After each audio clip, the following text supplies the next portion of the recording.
Hello students, my name is Lalit Gautam and I welcome you all on our channel World Student Scope. हम कर रहे थे class 11th की physics का chapter number 2 units and measurement और हम उसी से स्टार्ट करते हैं लास्ट जहां हमने छोड़ा था. We were discussing about dimensional analysis के बारे में हम बात कर रहे थे.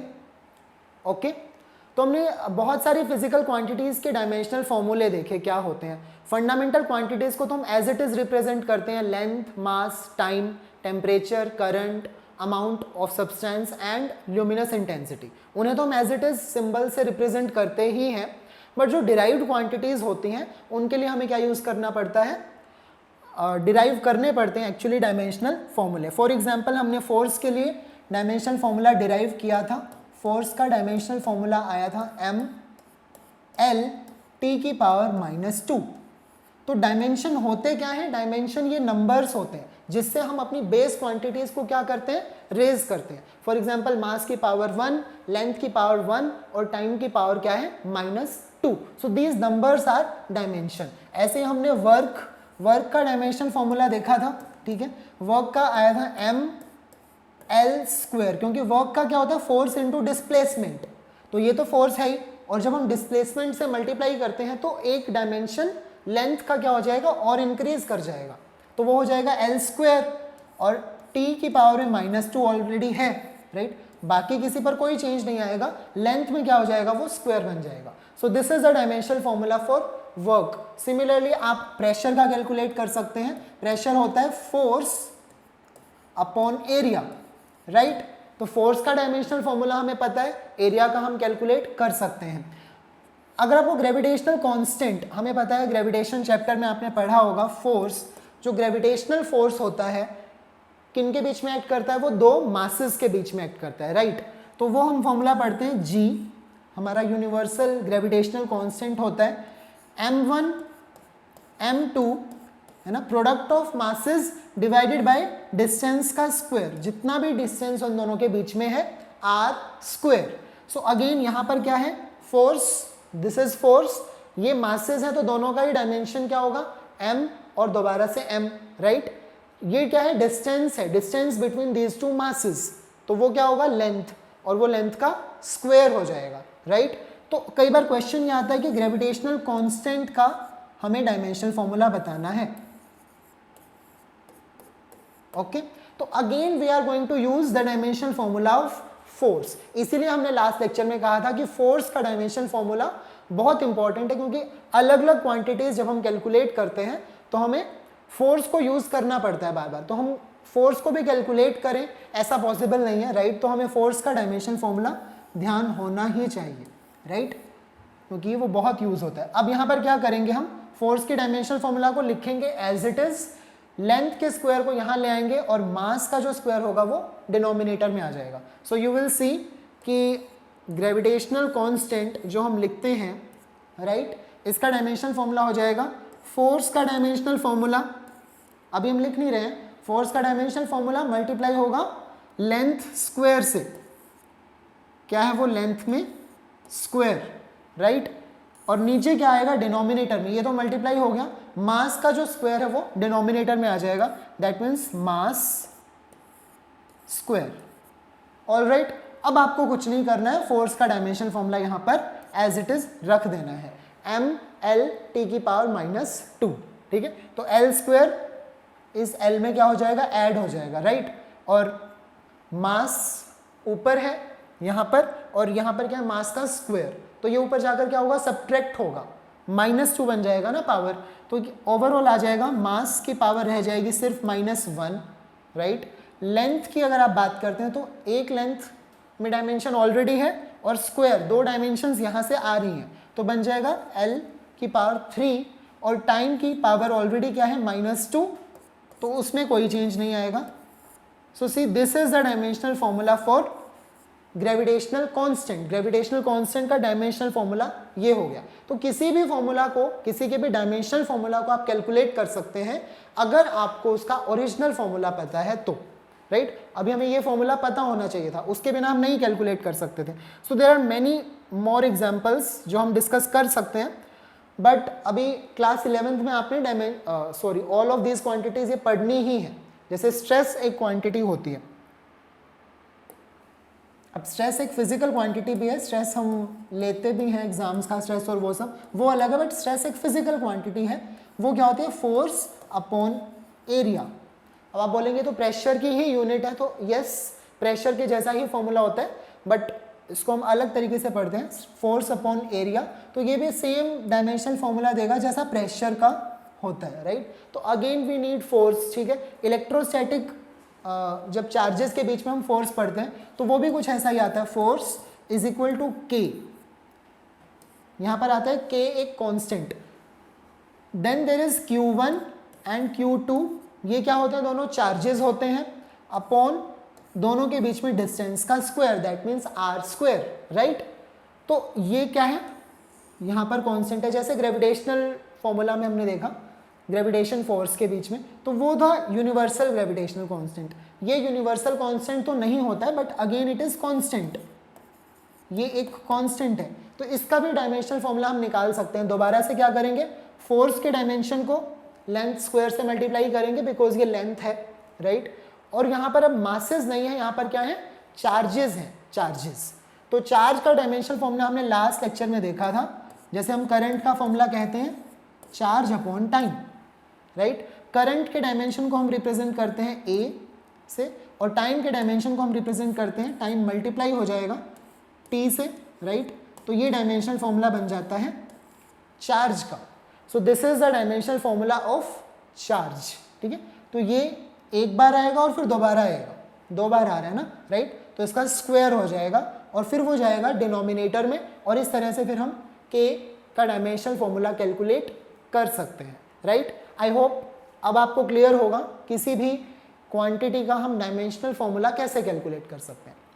हमने देखा कि जो कांस्टेंट्स हैं, बेशक से ये कांस्टेंट है के, ग्रेविटेशनल कांस्टेंट जी, बट उनके भी डायमेंशनल फॉर्मूलाज आ रहे हैं, ठीक है। But there are certain physical quantities, ठीक है, जो डायमेंशन लेस होती हैं, ठीक है, जो हमारी फंडामेंटल क्वांटिटीज में से किसी पर भी डिपेंड नहीं कर रही हैं, डायमेंशन लेस होती हैं, डायमेंशन लेस फिजिकल क्वांटिटीज। ऐसी फिजिकल क्वांटिटीज कौन सी हैं?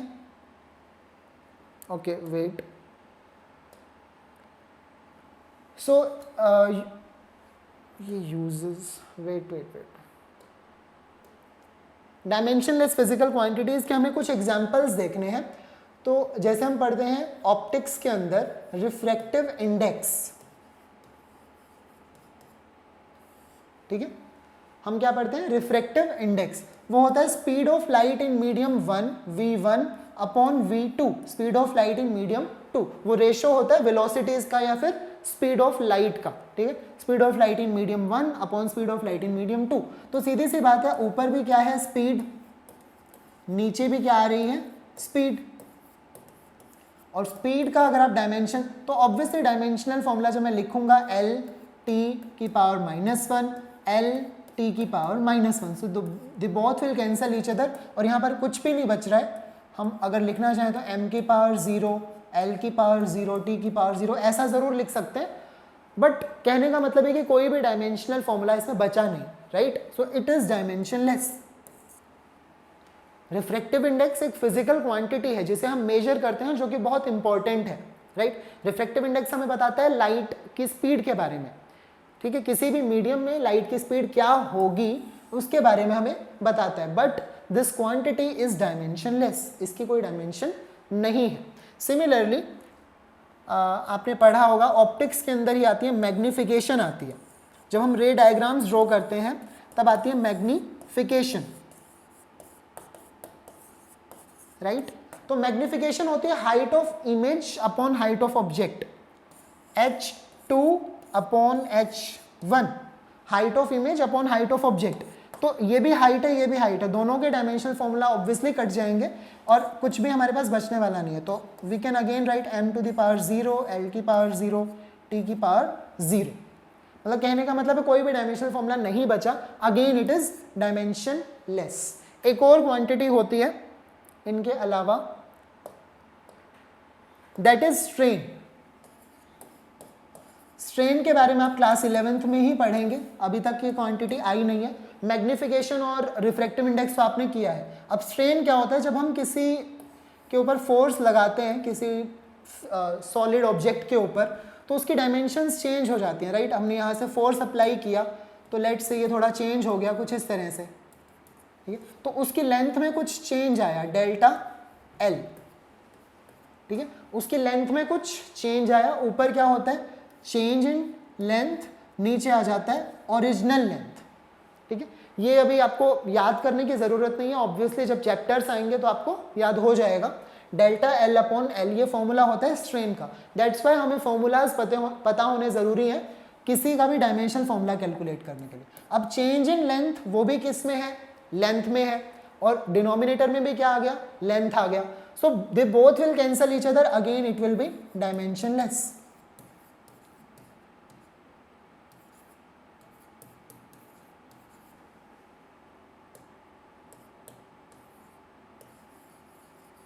Okay, so it will be dimensionless, क्या, स्ट्रेन। तो हमने कुछ डायमेंशनलेस फिजिकल क्वांटिटीज के एग्जांपल देखे। First was refractive index, okay, second one was magnification,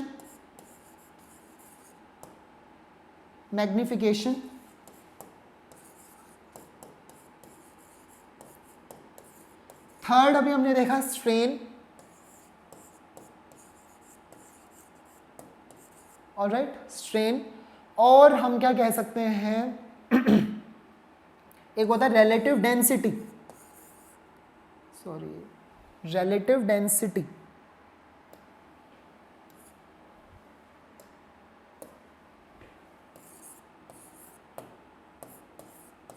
जहां हम डेंसिटीज को कंपेयर करते हैं, रिलेटिव डेंसिटी। तो वहां पर क्या होती है, रेशियो होती है, ऊपर भी डेंसिटी आती है, नीचे भी डेंसिटी ही आती है। सो अगेन इट इज, वो भी क्या होता है, डायमेंशन लेस ही होता है। So all of these are examples of dimensionless physical quantity. अगर कोई भी अननोन क्वांटिटी मैं आपको दे देता हूं, उसका फॉर्मूला अगर आपको पता है तो हम बता सकते हैं कि वो डायमेंशन लेस है कि नहीं है। अगर डायमेंशन लेस नहीं है तो आप उसका डायमेंशनल फॉर्मूला कैलकुलेट भी कर सकते हैं, right. Okay, so now we will move on to uses of dimensional formula. हम डायमेंशनल एनालिसिस क्यों कर रहे हैं, ऑब्वियसली इसके कुछ ना कुछ यूजेस होंगे, हमें कहीं ना कहीं ये हेल्प करता है। तो हम यही देखने वाले हैं कि कहाँ हम डायमेंशनल फॉर्मूला को या फिर डायमेंशनल एनालिसिस को कहाँ यूज़ कर सकते हैं। तो जो सबसे पहला यूज़ है, फर्स्ट वन, ये है कि to check the accuracy of given relationships, ठीक है। अगर हमें कोई भी रिलेशनशिप गिवन है, फॉर्मूला इक्वेशन अगर गिवन है, तो डायमेंशनल फॉर्मूला की हेल्प से हम उस इक्वेशन को चेक कर सकते हैं कि वो डायमेंशनली करेक्ट है या फिर नहीं। उस इक्वेशन को हम चेक कर सकते हैं, right.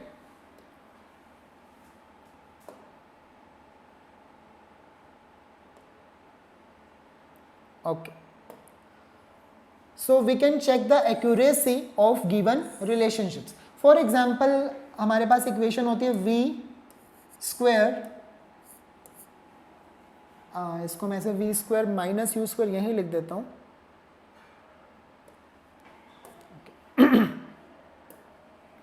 We square minus u square is equal to 2as, alright. ये एक इक्वेशन है, v square minus u square is equal to 2as। Obviously ये आपने पढ़ी है एंड यू नो कि ये इक्वेशन क्या है, करेक्ट है, right. This equation is correct, v square minus u square is equal to 2as। Third equation of motion होती है, जब हम इक्वेशन ऑफ मोशन पढ़ते हैं तो दिस इज थर्ड इक्वेशन। अब हम इसे डायमेंशनली चेक करने वाले हैं कि क्या लेफ्ट हैंड साइड की जो डायमेंशन है वो राइट हैंड साइड की डायमेंशन से मैच होती है या फिर नहीं होती है, ठीक है। अगर वो मैच हो जाते हैं तो this equation is dimensionally correct, okay. और अगर वो मैच नहीं होते हैं तो this equation is dimensionally not correct, ठीक है। अगर वो डायमेंशनली करेक्ट नहीं है, अगर कोई भी इक्वेशन डायमेंशनली करेक्ट नहीं है तो दैट मीन्स इक्वेशन वो पक्का ही गलत है, ठीक है, वो इक्वेशन सही नहीं हो सकती है। बट अगर कोई इक्वेशन डायमेंशनली करेक्ट है तो दैट डजंट मीन कि वो इक्वेशन भी सही है। अभी हम समझ जाएंगे। नाउ सी, वी स्क्वायर क्या है, वेलोसिटी है, वेलोसिटी का square, okay, minus initial velocity का स्क्वायर। अभी हमने लास्ट लेक्चर में देखा था कि क्वालिटी मैटर करती है, this is velocity, this is velocity, ठीक है। इनिशियल है या फिर फाइनल है इस बात से फर्क नहीं पड़ता है। वेलोसिटी का जो डायमेंशनल फॉर्मूला होता है, this is velocity, L T की पावर -1, ऑलराइट। अगर हम वेलोसिटी का स्क्वायर कर रहे हैं तो यहाँ भी स्क्वायर हो जाएगा, l का स्क्वायर हो जाएगा और t की पावर -1 की क्या बजाय हो जाएगा -2, l square t to the power -2, ठीक है। और जब हम ऑब्वियसली वेलोसिटी में से अगर वेलोसिटी सब्ट्रैक्ट करते हैं तो वो सेम ही बनता है। तो right side sorry this is left hand side right का जो डायमेंशनल फॉर्मूला है वो आ गया l स्क्वायर t की पावर -2। अगर एक क्या कह सकते हैं इसको, इसके कुछ ना कुछ डायमेंशन है वेलोसिटी स्क्वायर का ये, तो इसका डायमेंशनल फॉर्मूला भी सेम है राइट। और जब हम दोनों को सब्ट्रैक्ट करते हैं तो again dimensional formula will be same, ठीक है। ऐड करने से या फिर सब्ट्रैक्ट करने से, मास के अंदर हम मास को ऐड या फिर सब्ट्रैक्ट कर सकते हैं राइट। सिमिलरली वेलोसिटी में से हम वेलोसिटी को ऐड या फिर सब्ट्रैक्ट कर सकते हैं, तो it will still remain velocity, velocity का स्क्वायर ही है। Now we will see on this right hand side, okay, ये है हमारी राइट साइड। सबसे पहले क्या आ रहा है, एक्सेलरेशन। एक्सेलरेशन का डायमेंशनल फॉर्मूला अगर आप देखते हैं तो वो होता था change in velocity v minus you upon T, sorry this was the original formula right, v minus you upon T. तो जो डायमेंशनल फॉर्मूला निकल कर आता था वो था l t की पावर -2, ओके, l t की power -2। Now this 2 is just a number, ये सिर्फ एक नंबर है, इससे हमें कोई लेना देना नहीं है, this is dimension less, okay. तो हम इसकी बात नहीं करेंगे। एक्सेलरेशन का डायमेंशनल फॉर्मूला है l t की पावर -2 और वो मल्टीप्लाई हो रहा है डिस्प्लेसमेंट के साथ। तो डिस्प्लेसमेंट का भी डायमेंशनल फॉर्मूला क्या होता है, लेंथ, मतलब l ही लिखेंगे because it is a length. तो जब l यहाँ जाएगा तो l स्क्वायर हो जाएगा राइट, मल्टीप्लीकेशन में है, तो it will become l square t की पावर -2। सो हमने देखा लेफ्ट हैंड साइड का डायमेंशनल फॉर्मूला था l स्क्वायर t की पावर -2, राइट हैंड साइड का भी डायमेंशनल फॉर्मूला आ रहा है l स्क्वायर t की power -2। So this equation is dimensionally correct, ये इक्वेशन डायमेंशनली करेक्ट है। रॉन्ग तो ये नहीं है राइट। अब इसमें प्रॉब्लम क्या है, अब इसमें प्रॉब्लम ये है कि ये जो नंबर यहाँ पर आ रहा था 2, इसका कोई डायमेंशन नहीं होता राइट। अगर यहाँ पर होता 3 तब भी हमें कोई फर्क नहीं पड़ता, हम कहते हैं इसका कोई डायमेंशन नहीं है, हम सिर्फ चेक करते एक्सेलरेशन का डायमेंशन, डिस्प्लेसमेंट का डायमेंशन, मल्टीप्लाई करते और फिर से हमें रिजल्ट यही मिल जाता। सो इट डजेंट मैटर कि यहाँ पर 2 आ रहा है, 3 आ रहा है, फिर 10 आ रहा है, कि 100 आ रहा है, 1000 आ रहा है, कोई भी नंबर आ जाए राइट, तो उससे वो इक्वेशन डायमेंशनली करेक्ट है या फिर नहीं उस पर फर्क नहीं पड़ रहा है। वो डायमेंशनली करेक्ट पहले भी थी, अभी भी है राइट। बट हम जानते हैं कि जब यहाँ पर 3 आ जाता है तो that equation is not correct. हम ऑलरेडी पढ़कर आए हैं कि यहाँ पर 2 आना चाहिए, ओके। सो यहाँ से हम क्या चेक कर सकते हैं, एक्यूरेसी चेक कर सकते हैं, बट कंप्लीट हम नहीं बता सकते हैं। हम क्या कह सकते हैं, ओके, हम चेक कर सकते हैं कि weather given equation is dimensionally correct और नॉट।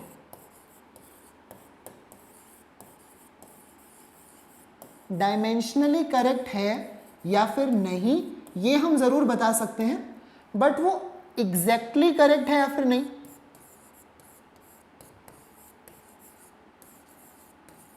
ये हम नहीं बता सकते, ठीक है। डायमेंशनली करेक्ट देखो, v square minus u square is equal to 2as, this equation is dimensionally correct, okay.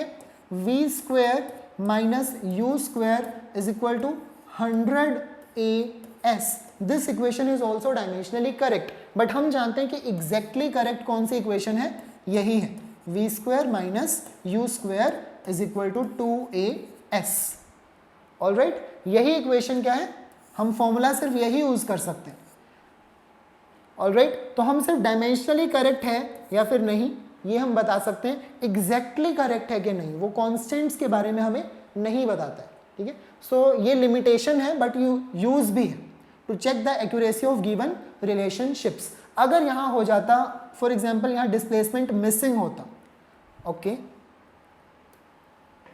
Let's say इस इक्वेशन से हाँ डिस्प्लेसमेंट मिसिंग है। Now this equation is v square minus u square is equal to 100a। Now this equation is definitely wrong, ये equation क्या है, incorrect है, तो यानी कि इनकरेक्ट के लिए तो हम कंप्लीटली श्योर हो जाते हैं। अगर कोई इक्वेशन डायमेंशनली करेक्ट नहीं है तो हमें पक्का पता है कि वो इक्वेशन कंप्लीटली रॉन्ग है, राइट। बट अगर कोई इक्वेशन डायमेंशनली करेक्ट आती है तो हम कंफर्म नहीं होते हैं, वो डायमेंशनली तो करेक्ट है बट एग्जैक्टली करेक्ट है कि नहीं, वो फॉर्मूला भी सही है या फिर नहीं, वो हम नहीं बता सकते। तो we will see more examples, हम इसके कुछ और एग्जांपल्स भी देखेंगे, राइट। अभी हम जैसे इक्वेशन कर रहे थे v square minus u square बार बार, तो हम ऐड कर सकते हैं या फिर सब्ट्रैक्ट कर सकते हैं, okay, only similar physical quantities. so this is also known as principle of homogeneity of dimensions, okay। ये नेक्स्ट पॉइंट नहीं है, ये कंप्लीट एक पॉइंट है। वी कैन ऐड और subtract only similar physical quantities. हम मास के अंदर, ठीक है, मास है तो उसके अंदर आप ऐड या फिर सब्ट्रैक्ट कर सकते हो मास, ठीक है। आप मैं मास के अंदर लेंथ या फिर टाइम को ऐड या सब्ट्रैक्ट नहीं कर सकते, उन्हें हम मल्टीप्लाई कर सकते हैं, ऑलराइट। तो वी कैन ऐड और सब्ट्रैक्ट सिमिलर फिजिकल क्वांटिटीज, उन्हें हम ऐड या फिर सब्ट्रैक्ट कर सकते हैं, और इसी को हम कहते हैं principle of homogeneity of dimensions, principle of homogeneity of dimensions, ठीक है। इस प्रिंसिपल को हम यूज करने वाले हैं।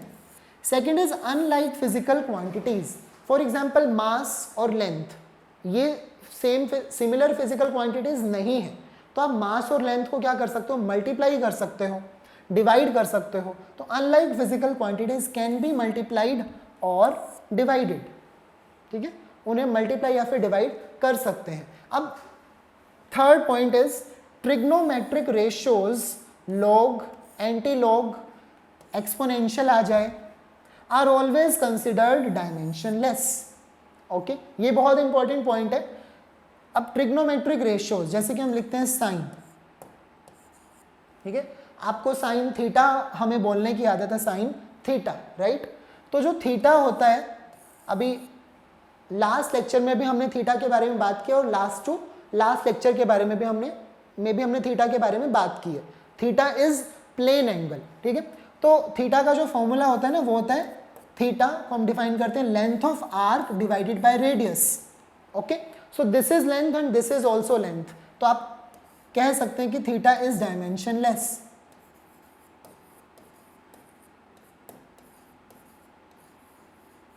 Now this is also interesting कि थीटा जो है प्लेन एंगल, वो डायमेंशनलेस तो है, बट वो यूनिट, हम ये नहीं कह सकते कि यूनिट लेस है।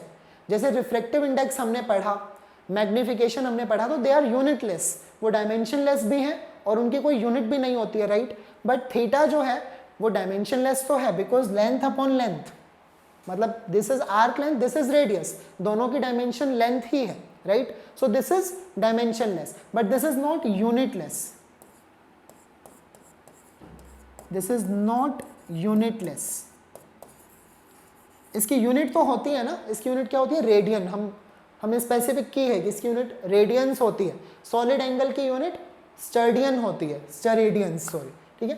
सो ये थीटा का फॉर्मूला है और वो डायमेंशन लेस होता है। तो साइन के अंदर क्या आता है, थीटा ही तो आता है, साइन के अंदर कोई ना कोई एंगल ही तो आ रहा है, right.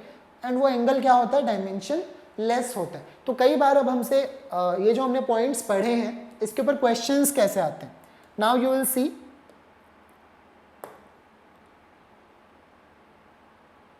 Okay, we can add and subtract only similar physical quantities. तो कई बार हमें ऐसे दिया होता है y is equal to,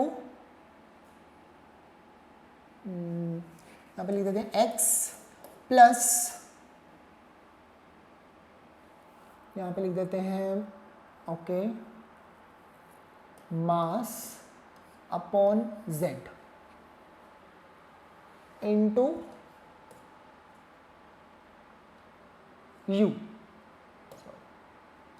into u, all right। So y is equal to x plus mass upon z multiplied by u। अब ये जो हमें नहीं पता what is y, what is x, z क्या है और u क्या है। अब हमें y की डायमेंशन दे दी है कि y की जो डायमेंशन है वो है लेंथ, ओके। ये अननोन्स है, y is equal y, x, z और u, ये सब अननोन्स है और ये हमारा मास है, मास हमें पता है, ठीक है। सो y की जो डायमेंशन है वो लेंथ वाली है। तो ये बात तो क्लियर है, अगर हमारी लेफ्ट हैंड साइड की डायमेंशन लेंथ है तो राइट हैंड साइड जो कंप्लीट बनना चाहिए उसकी भी डायमेंशन क्या होनी चाहिए, लेंथ ही होनी चाहिए। अदरवाइज ये इक्वेशन डायमेंशनली इनकरेक्ट हो जाएगी, राइट। अभी हमने देखा कि फर्स्ट जो यूज है डायमेंशनल एनालिसिस का वो यही तो है कि हम किसी भी इक्वेशन को डायमेंशनली करेक्ट है या फिर इनकरेक्ट के बता सकते हैं। सो ये इक्वेशन तो हमें ऑलरेडी गिवन है, राइट। तो लेफ्ट हैंड साइड की डायमेंशन अगर लेंथ है तो राइट हैंड साइड की भी डायमेंशन क्या होनी चाहिए, लेंथ ही होनी चाहिए, ठीक है। तो राइट हैंड साइड में हमने देखा दो पार्ट्स हैं, one is x and other one is this, ठीक है। तो हमें पता है कि ये लेंथ है तो ये भी लेंथ होना चाहिए, ये भी लेंथ होना चाहिए, और लेंथ के अंदर हम लेंथ को ऐड कर सकते हैं, ठीक है। हमने देखा कि वी कैन ऐड और subtract only similar physical quantities, जो कि प्रिंसिपल ऑफ होमोजेनिटी है, राइट। तो ये भी लेंथ होना चाहिए और ये भी लेंथ होना चाहिए। तो यहां से हमें पता लग गया कि जो x की डायमेंशन है वो भी क्या है, लेंथ वाली ही है। चलो बहुत इजीली हमें पता लग गया कि x की डायमेंशन क्या होनी चाहिए, लेंथ। अब मास अपॉन में z इंटू में क्या है, y, sorry this is u, ठीक है। तो मास की हमें जरूरत नहीं है, तो हम कह सकते हैं कि अब यहां से हम आइडिया लगा सकते हैं कि जो z है उसके डायमेंशन हो सकती है मास, ठीक है। This is just one possibility, हम एक जस्ट पॉसिबिलिटी डिस्कस कर रहे हैं कि अगर इसकी डायमेंशन मास वाली हो जाएगी तो दोनों मास और मास कैंसिल हो जाएंगे और जो बचता है u उसकी डायमेंशन क्या हो जाएगी, अगेन लेंथ, क्योंकि ये पार्ट अगर डायमेंशन लेस हो गया तो इसको तो लेंथ की डायमेंशन रखनी होगी ना, क्योंकि लेंथ के अंदर हम लेंथ को ऐड कर रहे हैं, राइट। सो इस तरह से हमने क्या किया, अभी हम फर्स्ट पॉइंट को ही डिस्कस कर रहे हैं, उसका एप्लीकेशन देख रहे हैं, ठीक है। तो कई बार हमें ऐसी इक्वेशंस मिल जाती हैं, राइट, और हम उन इक्वेशन से आइडिया लगा लेते हैं जो हमें नहीं पता, जिन चीज़ों के बारे में हमें नहीं पता उनकी डायमेंशन क्या होगी। बिकॉज अगर वो इक्वेशन हमें दे रहा है, गिवन है, तो दैट मीन्स वो इक्वेशन डायमेंशनली करेक्ट ही होगी। अगर वो इक्वेशन डायमेंशनली करेक्ट है तो हम अननोन क्वांटिटीज की डायमेंशन बता सकते हैं, राइट। क्लियर हो गए I think. Now second point was कि unlike physical quantities can be multiplied or divide, उनको मल्टीप्लाई या फिर डिवाइड कर सकते हैं, ठीक है। जैसे अभी हमने देखा कि मास, उस पे मास और लेंथ को हमने मल्टीप्लाई किया हुआ था। एंड थर्ड पॉइंट इज कि trigonometric ratios, log, anti log, कुछ भी ये अगर आते हैं, ठीक है, अगर आपको मिल जाता है साइन x, अब नहीं पता x की डायमेंशन क्या है, अरे x की डायमेंशन क्या होगी, कुछ भी नहीं होगी, डायमेंशन लेस होगा, वो डायमेंशन लेस, ऑलराइट। सिमिलरली अगर लॉग के अंदर है, ठीक है, let's say y upon z, log के अंदर है y अपॉन z, ठीक है। सो ये जो कंप्लीट जो चीज अंदर रखी हुई है y अपॉन z, ठीक है, ये क्या होगा, डायमेंशन लेस होगा, ठीक है। अगर सिर्फ y होता, log y, तो हम कहते थे कि y डायमेंशन लेस होगा, बट अभी y अपॉन z है तो ये होगा dimension less, okay. This will be dimension less, इसकी कोई डायमेंशन नहीं होगी। तो इस तरह से हम अननोन क्वांटिटीज के बारे में, की डायमेंशन के बारे में हम आइडिया लगा सकते हैं, right, okay.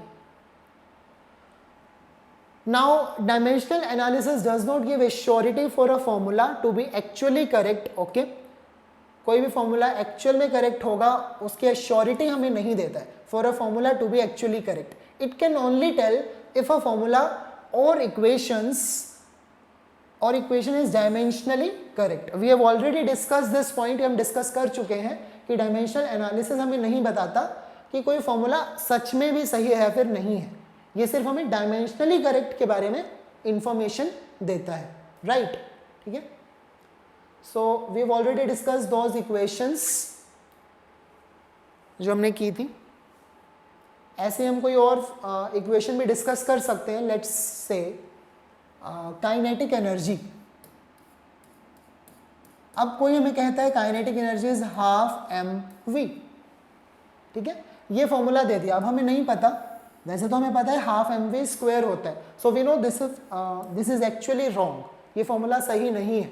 But let's see कि ये डायमेंशनल एनालिसिस से हम इसे पता लगा सकते हैं या फिर नहीं लगा सकते। सो this is kinetic energy, energy का डायमेंशनल फॉर्मूला होता है एम एल स्क्वेयर टी की पावर -2। ओके, ये मुझे ध्यान है, एम एल स्क्वेयर टी की पावर -2, बिकॉज एनर्जी और जो वर्क होता है दोनों का डायमेंशनल फॉर्मूला सेम ही होता है।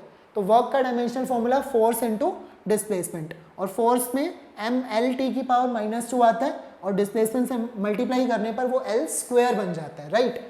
तो ये तो हो गया हमारा लेफ्ट हैंड साइड, राइट।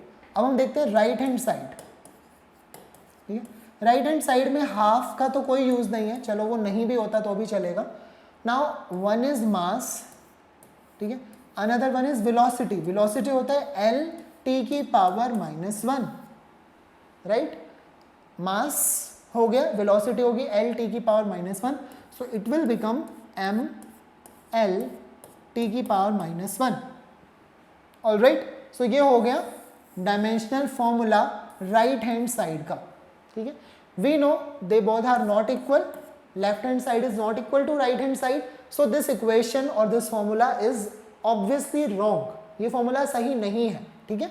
हाँ, अगर हाफ एम वी स्क्वेयर होता, ठीक है, तो हम कह सकते थे यहाँ पर एल स्क्वेयर हो जाता, टी की पावर -2 हो जाता, एल स्क्वेयर टी की पावर -2 हो जाता, और तब हम इन दोनों को इक्वेट कर सकते थे, तब हम कह सकते थे कि ये इक्वेशन डायमेंशनली करेक्ट है। डायमेंशनली करेक्ट हम सिर्फ इतना ही बता सकते हैं, राइट। चलिए, now this is question, the SI unit of energy is joule. हम जानते हैं एसआई यूनिट एनर्जी की क्या होती है, जूल, केजी मीटर स्क्वायर पर second square, okay. That of speed, अगर हम स्पीड की देखते हैं तो इज मीटर पर सेकेंड, ये एनसीईआरटी का ही एग्जाम्पल है। एसआई यूनिट एनर्जी की हमें पता लग गई, स्पीड की हमें पता है, यूनिट बता रखी है मीटर पर सेकेंड, एक्सेलरेशन ए से रिप्रेजेंट करते हैं मीटर पर second square. Which of the फॉर्मूले फॉर काइनेटिक एनर्जी, ठीक है, काइनेटिक एनर्जी के लिए देखना है, given below can you rule out on the basis of dimensional arguments. Okay, dimensional arguments हमें यूज करने हैं। Now first part, kinetic energy is M square into v square. Again मैं काइनेटिक एनर्जी का dimensional formula सबसे पहले लिख देता हूं। काइनेटिक एनर्जी का डायमेंशनल फॉर्मूला होगा, अभी हमने लास्ट स्लाइड में लिखा, एम एल स्क्वायर टी की पावर -2। ओके, तो हमें ये डायमेंशनल फॉर्मूला चाहिए। अब जो भी इनमें से हमें सेम रिजल्ट देगा तो हम कह देंगे कि वो पॉसिबल है। ओके, वो काइनेटिक एनर्जी का एक फॉर्मूला बन सकता है। नाउ सी, मास का स्क्वायर, तो m का आप कर देंगे स्क्वायर, वेलोसिटी का भी स्क्वायर, वेलोसिटी होती है एल टी की पावर -1, और जब स्क्वायर होगा तो एल स्क्वायर और टी की पावर -2 हो जाएगा। सो मास का स्क्वायर किया और वेलोसिटी का भी स्क्वायर, क्या वो सेम है? Kinetic energy left hand side से मैच कर रहा है? No, so this is wrong. चलिए, this is half m v square. वैसे तो आपको पता ही है कि kinetic energy half m v square होती है, अभी लास्ट हमने कैलकुलेट भी किया है लास्ट स्लाइड में, right. So this is correct, I am not again writing, this is 3/16 m v square. अब ध्यान से देखना, दिस नंबर डजेंट मैटर, ये 3/16 है या फिर हाफ है, उससे तो कोई फर्क नहीं पड़ता, एम वी स्क्वायर आ रहा है, एम वी स्क्वायर आ रहा है। So this is also dimensionally correct, दोनों ही डायमेंशनली करेक्ट हैं। और आप यहाँ कैलकुलेट करके देख सकते हैं, ये दोनों पार्ट्स डायमेंशनली इनकरेक्ट आएंगे। ओके, कर सकते हैं हम, हाफ एम वी स्क्वायर के अंदर मास इनटू एक्सेलरेशन को ऐड कर रखा है, तो दो अनलाइक क्वांटिटीज को इन्होंने ऐड कर दिया, ये तो बिल्कुल ही गलत हो गया। और यहाँ पर है ही mass into acceleration. Okay, so they will be dimensionally incorrect. अब यहाँ पर आंसर ये है कि these two are dimensionally correct, but we don't know कि दोनों में से एक्चुअली करेक्ट कौन सा है, हमें कोई आइडिया नहीं है। ओके,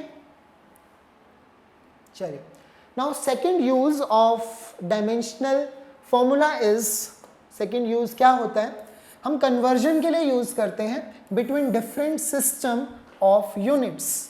ओके, कन्वर्जन के लिए हम यूज करते हैं between different system of units.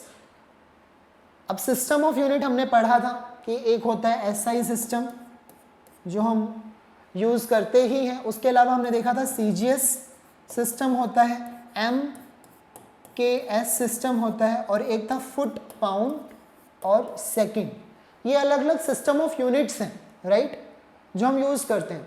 अब हमें बताए CGS में हम लेंथ को देखते हैं सेंटीमीटर में, ठीक है, मास को हम देखते हैं ग्राम्स, मेजर करते हैं, और टाइम को हम मेजर करते हैं सेकंड्स में, ठीक है। जबकि SI सिस्टम में हमें पता है लेंथ किस में मेजर की जाती है, मीटर्स में। तो अब SI में तो 1 मीटर, राइट, और CGS में क्या है, सेंटीमीटर। क्या 1 मीटर 1 सेंटीमीटर के इक्वल होता है? No, this is not correct. अगर वो 1 मीटर 1 सेंटीमीटर के इक्वल होता तो हम अलग से इसको नाम क्यों देते, राइट। 1 मीटर एक्चुअल में 100 सेंटीमीटर के इक्वल होता है। नाउ दिस इज करेक्ट, है ना, अब ये सही है। 1 metre is equal to 100 centimeter. But अब आप मुझे बताएं कि 1 मीटर बोलें या फिर 100 सेंटीमीटर बोलें। लेट्स से कि जो ये स्क्रीन आप देख पा रहे हैं, दिस इज 1 मीटर लॉन्ग, और कोई इसे कह सकता है कि ये 100 सेंटीमीटर लंबी है, राइट। तो उससे क्या स्क्रीन की लेंथ चेंज हुई? नहीं। सो हम किसी भी सिस्टम में मेजर करें, फिजिकल क्वांटिटी पे कोई फर्क नहीं पड़ता है, ठीक है। This is one system, this is another system, तो उससे कोई चेंज नहीं आता। अ क्वांटिटी Q, आप कोई भी क्वांटिटी मेजर करें in any system, gives the same result, तो रिजल्ट हमें सेम ही मिलेगा। दिस क्वांटिटी पे कोई फर्क नहीं पड़ा।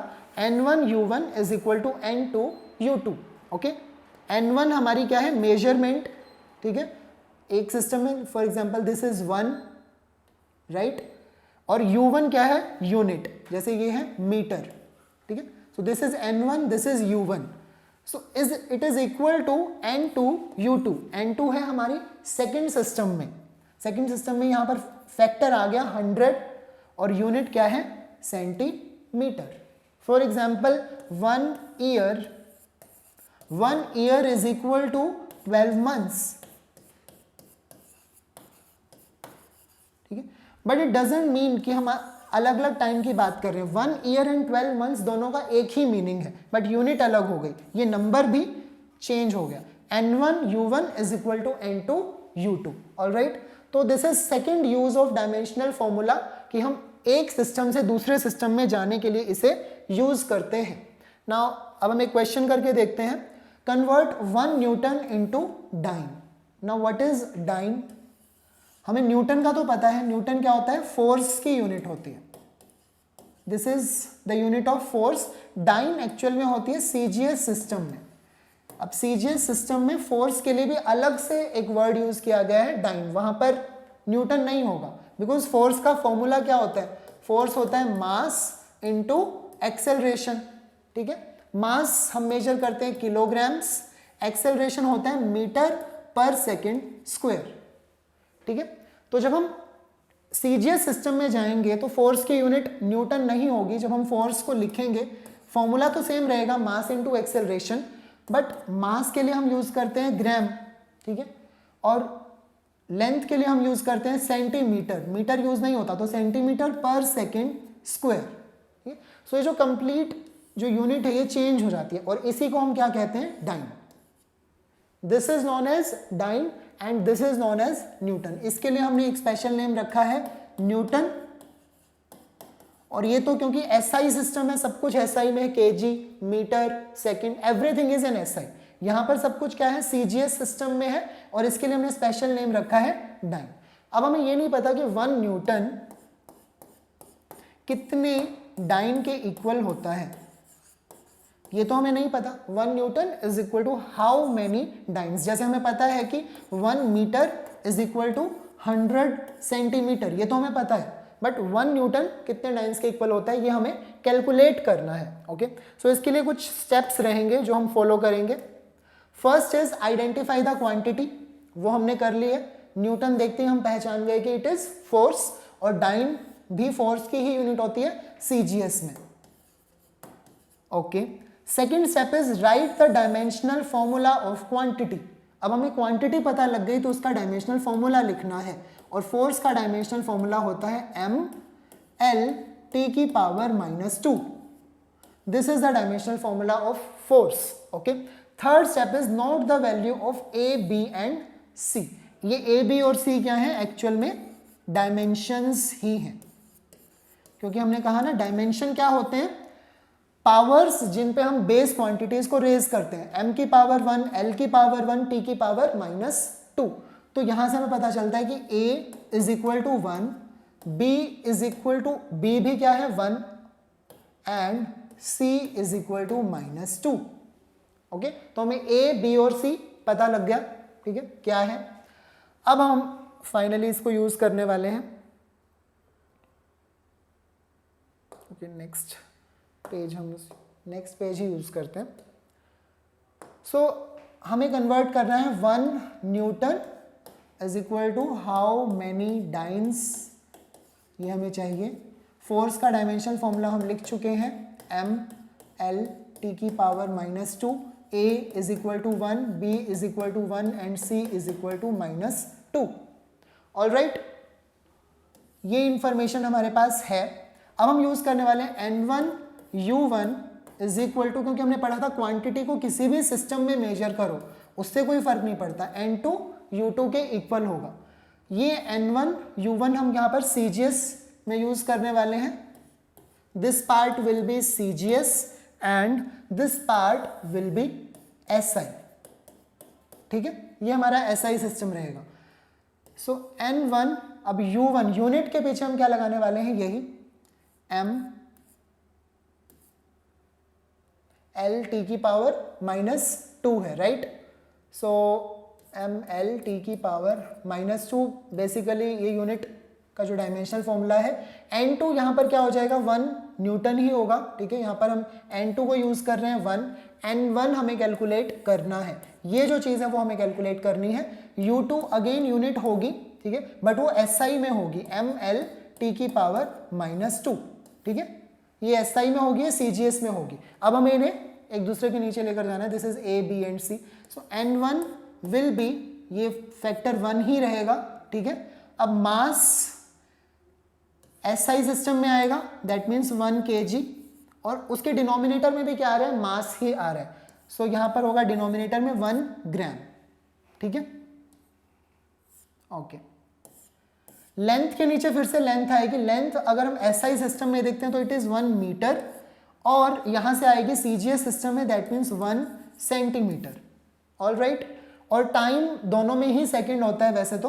ठीक है, तो हम लिख सकते हैं 1 सेकंड और की पावर -2, बिकॉज t की पावर -2 है तो इट विल बिकम सेकंड की पावर -2.